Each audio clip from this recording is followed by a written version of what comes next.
after the discovery of electrons and protons, तो it was assumed that कि जो atoms हैं they contains only two subatomic particles that are protons and electrons. Electrons की discovery की थी sir J Thomson ने, और protons की डिस्कवरी किसने की थी? Proton discovery was by Goldstein, Eugen Goldstein, right. तो ये भी कंसिडर किया गया कि जो किसी भी एटम का मास है, for the mass of an atom only protons are responsible for this. ऐसा क्यों? क्योंकि इलेक्ट्रॉन का मास तो नेग्लिजिबल होता है, हमने पहले भी कहा था, ठीक है. तो who would be responsible for the mass of an atom? Only protons, क्योंकि इलेक्ट्रॉन्स का मास होता है 10⁻31 के अप्रॉक्स. सो -31 पावर मतलब बहुत ही ज़्यादा कम वैल्यू, बहुत ही छोटी value which can be neglected. तो ये एज्यूम किया गया किसी भी एटम का मास जो है उसके लिए रिस्पॉन्सिबल होते हैं प्रोटॉन्स. लेकिन कुछ एटम्स, जैसे कि हमने हाइड्रोजन या फिर हीलियम का एग्जांपल लें, तो हाइड्रोजन के अंदर कितने प्रोटॉन होते हैं? एक प्रोटॉन होगा. हीलियम के अंदर कितने प्रोटॉन्स होते हैं? 2 प्रोटॉन्स. तो हीलियम का मास हाइड्रोजन के मास का ट्वाइस होना चाहिए. सो हीलियम का मास होना चाहिए twice of mass of hydrogen, लेकिन ऐसा नहीं था. इट केम्स टू बी, जो हीलियम का मास था वो 4 टाइम्स था as compare to the mass of hydrogen. And why does happen? Because कुछ ऐसे सब एटॉमिक पार्टिकल्स भी उसके अंदर प्रेजेंट हैं जो कि रिस्पॉन्सिबल हैं किसके? हीलियम के मास के लिए. So what are these particles and what are the properties of these particles? For the prediction and for the clarification of these particles, James Chadwick, उन्होंने एक एक्सपेरिमेंट किया. उन्होंने बेरिलियम की एक फॉयल ली, उसके ऊपर अल्फा पार्टिकल्स बॉम्बार्ड किए, and then he confirmed that some chargeless particles are present there and which he later on named as neutrons. उनको क्या नाम दिया गया? Neutron. So what was the experiment?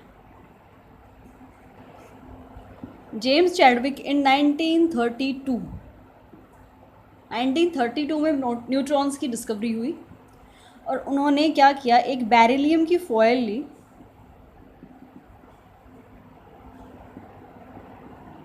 Beryllium foil ली, और इस बेरिलियम फॉयल के ऊपर अल्फा पार्टिकल्स इंसिडेंट किए. He incident alpha particles. Alpha particles क्या होते हैं?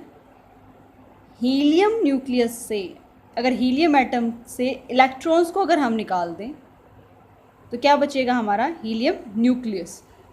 और इस हीलियम न्यूक्लियस को हम बोलते हैं अल्फा पार्टिकल. और हीलियम के ऊपर इसका हीलियम का मास क्या होता है? हीलियम न्यूक्लियस का 4 यूनिट मास होता है. इसके पास 2 प्रोटॉन्स होते हैं. तो हम कह सकते हैं helium 2 positive is alpha particle. ठीक है.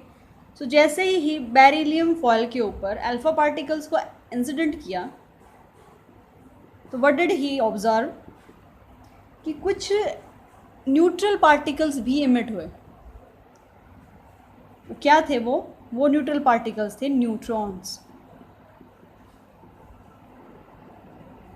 न्यूट्रॉन्स के ऊपर चार्ज नहीं होता, लेकिन इनके पास एनर्जी होती है. ठीक है. और जैसे ही ये किसी सरफेस के ऊपर स्ट्राइक करेंगे, वहाँ पे क्योंकि मेटेरियलिस्टिक नेचर है, ये matter, these are also type of matter, right. So जहाँ पे भी ये स्ट्राइक करेंगे वहाँ पे अपना एक इफ़ेक्ट डालेंगे. सो इसी वजह से पता चला कि जैसे ही हम बेरिलियम फॉयल के ऊपर अल्फा पार्टिकल्स इंसिडेंट करते हैं, तो कुछ नॉन चार्ज जिनके ऊपर कोई भी इलेक्ट्रिकल चार्ज नहीं है, ऐसे पार्टिकल भी इमिट हो रहे हैं और उनको क्या नाम दिया गया? Alpha particles, sorry neutrons. ठीक है, और ये जो रिएक्शन है it is a nuclear reaction, nuclear fusion. Barium के ऊपर एटॉमिक नंबर कितना होता है बैरियम का? Hydrogen, helium, lithium, beryllium, 4 atomic number है। ठीक है, हीलियम का एटॉमिक नंबर 2, और ये दोनों कंबाइन होके, इन दोनों के न्यूक्लियस कंबाइन होके क्या बना रहे हैं? कार्बन का न्यूक्लियस बनाएंगे। और कार्बन का एटॉमिक नंबर क्या होता है? Hydrogen, helium, lithium, beryllium, boron, carbon, 6। Carbon का एटॉमिक नंबर होता है 6। तो 4 + 2, 2 प्रोटॉन, 4 प्रोटॉन इसके पास है, 2 प्रोटॉन इसके पास है, और इन दोनों ने कंबाइन करके क्या बना दिया? 6 प्रोटॉन। दोनों के न्यूक्लियस कंबाइन हो गए और क्या बन गया? कार्बन का न्यूक्लियस बन गया। ठीक है, सो इस प्रोसेस को, जिसके अंदर 2 छोटे एटम्स, छोटी स्पीशीज़, छोटे पार्टिकल्स कंबाइन होके एक बड़ी स्पीशीज़ बनाते हैं, उसको हम बोलते हैं न्यूक्लियर फ्यूज़न। सो जो ये रिएक्शन कराई जेम्स चैडविक ने कि एक बैरियम की फॉयल ली, बेरिलियम की, उसके ऊपर अल्फ़ा पार्टिकल से इंसिडेंट की। सो बेरिलियम के साथ अल्फ़ा पार्टिकल ने न्यूक्लियर रिएक्शन की, जिसकी वजह से न्यूट्रॉन्स रिलीज़ हुए। न्यूट्रॉन्स तो निकल गए और हमारा कार्बन का न्यूक्लियस बन गया कार्बन C6। ठीक है, और this process is known as nuclear fusion. मतलब कंबाइन होने का फ्यूज़न बोलते हैं। और अगर अलग अलग हो जाएं कोई भी चीज़ें, बड़ा एटम है और वो टूट जाता है छोटे एटम्स के अंदर, उसको हम बोलते हैं न्यूक्लियर फ्यूज़न। मतलब छोटे पार्टिकल्स के अंदर टूटे, डिकम्पोज हो, उसको फ्यूज़न, और कंबाइन हो, उसको हम बोलते हैं फ्यूज़न। ठीक है, सो जो यूरेनियम हम यूज़ करते हैं इलेक्ट्रिसिटी प्रोड्यूस करने के लिए, उसके अंदर होता है न्यूक्लियर फ्यूज़न प्रोसेस। उसके अंदर यूरेनियम का एटम, यूरेनियम एटम, उसका यूरेनियम का एटॉमिक नंबर होता है 91। सो 91 काफ़ी बड़ा एटम हो गया। तो ये एटम टूटता है in small particles, smaller elements, and hence energy is released, और इस प्रोसेस को हम बोलते हैं न्यूक्लियर फ्यूज़न। तो सिंपली फ्यूज़न का मतलब कंबाइन होना, और फ्यूज़न का मतलब छोटे पार्टिकल्स के अंदर टूटना, डिकम्पोज होना। ठीक है, सो जेम्स चैडविक ने सिंपली बेरिलियम फॉयल के ऊपर helium nucleus, that is alpha particles को इंसिडेंट किया, और न्यूट्रॉन्स निकले, कुछ non chargeable, non neutral particles निकले, जिनका नाम हमने रखा क्या? न्यूट्रॉन्स। और इन चार्जलेस पार्टिकल का मास था 1 AMU, 1 atomic mass unit, 1 AMU, right. So further neutrons की प्रॉपर्टीज़ एक्सप्लेन की गई। What are the properties of neutrons?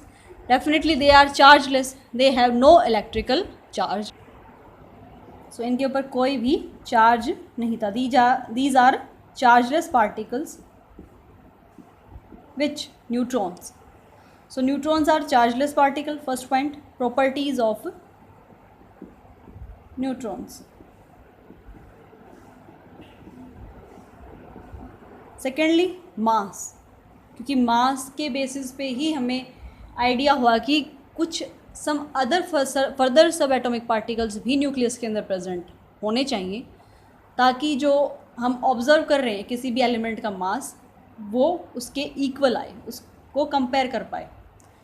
तो mass of neutron is 1.67 × 10⁻⁻24 grams भी बोल सकते हैं, या फिर अगर किलोग्राम में हम बोलना चाहें तो क्या हो जाएगा?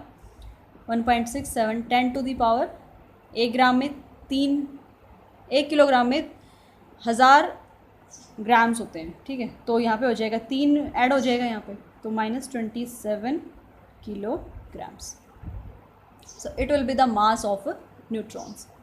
So अब पता चला कि कोई भी एटम है उसके न्यूक्लियस के अंदर 2 सब एटॉमिक पार्टिकल्स प्रेजेंट होते हैं। कौन कौन से? प्रोटॉन्स और न्यूट्रॉन्स।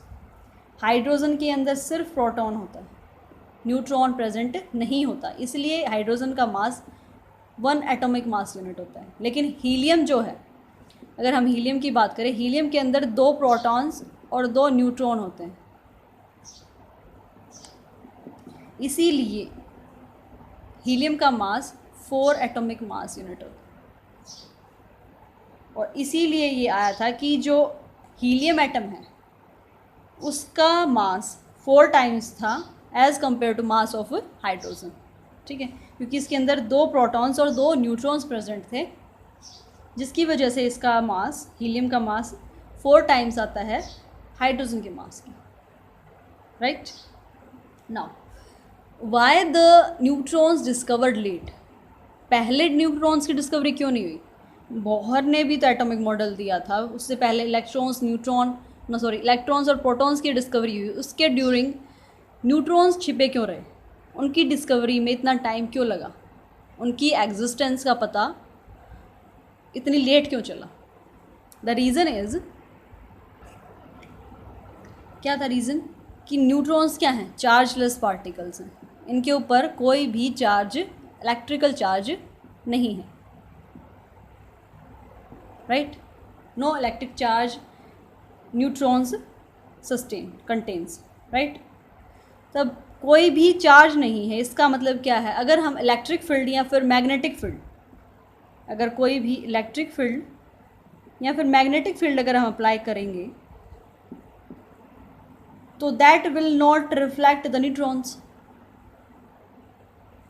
न्यूट्रॉन्स की डायरेक्शन को वो डिफ्लेक्शन नहीं शो करेगा, उनकी डायरेक्शन को चेंज नहीं कर पाएगा, क्योंकि इनके ऊपर कोई चार्ज नहीं होता। तो इलेक्ट्रिक फील्ड का और मैग्नेटिक फील्ड का इनके ऊपर कोई भी इफेक्ट नहीं पड़ेगा। तो इनकी प्रेजेंस कैसे पता की गई? Bye calculating the mass. जब एलिमेंट्स के मास हमने कैलकुलेट किए तब हमें पता चला कि जो एक्चुअल मास है किसी भी एलिमेंट का, the actual mass and the calculative mass, जो हम कैलकुलेट कर रहे हैं, कैलकुलेशन में हम क्या कंसिडर कर रहे थे कि जो मास है किसी भी एटम का वो सिर्फ प्रोटॉन्स के ऊपर डिपेंड करता है, प्रोटॉन्स के मास के इक्वल होना चाहिए, लेकिन it comes to be higher than the mass of the protons. तो एक्चुअल मास ज़्यादा आ रहा था एज़ कम्पेयर टू जो हम कैलकुलेट कर रहे थे। तो इस डिफरेंस का कारण क्या था? तब हमारा ध्यान गया कि न्यूक्लियस के अंदर कुछ और सबएटॉमिक पार्टिकल्स भी प्रेजेंट हो सकते हैं जो मास तो कंटेन करते हैं लेकिन उनके ऊपर चार्ज नहीं होता, ठीक है। उनके ऊपर मास तो है, उनका कोई ना कोई मास तो है, दे आर पार्टिकल्स, लेकिन they haven't any charge. Then Chadwick tries to discover the neutron and he confirmed that some chargeless particles are present in an atom which have the mass equal to 1 atomic mass unit but do not have any charge, उनके ऊपर कोई भी charge नहीं। and then he named them neutrons। अब क्योंकि atom के centre में होता है न्यूक्लियस और न्यूक्लियस के अंदर प्रेजेंट होते हैं प्रोटॉन्स एंड न्यूट्रॉन्स, तो the species which are present in the nucleus are known as nucleons. उन दोनों को कंबाइन फॉर्म में हम क्या बोल सकते हैं? न्यूक्लियंस का नाम दिया गया। So protons and neutrons combinely called as nucleons. उनको एक साथ किस नाम से हम बोलते हैं? न्यूक्लियंस के नाम से जानते हैं, ठीक है। So the subatomic particles which are present in the nucleus of an atom are known as nucleons. So this is all about the discovery of neutrons. It's enough for today. Thank you for watching.